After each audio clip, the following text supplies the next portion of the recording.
ఈ బ్రాంచ్ ఎంపికలో ఎట్లయితే మొట్టమొదట వాళ్ళ ప్రేరణ చూస్తామో, రెండోది స్టూడెంట్ యొక్క calibre, potential, aptitude is also important.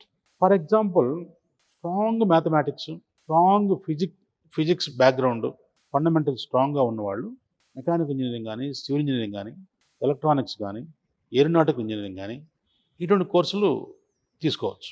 కొంచెం డ్రాయింగ్ మీద మంచి ఇంట్రెస్ట్ ఉన్నవాళ్ళు, ఇంజనీరింగ్ డ్రాయింగ్, సివిల్ ఇంజనీరింగ్ వాళ్ళు డ్రాయింగ్ వేయాలా, కాబట్టి అటువంటి వాళ్ళకి ఏంటంటే వాళ్ళ క్యాలిబర్, వాళ్ళ యాప్టిట్యూడ్, ఇంట్రెస్ట్ ఆ సబ్జెక్ట్స్ మీద ఉన్న వాళ్ళకు ఈ బ్రాంచెస్ తీసుకోవడం మంచిది.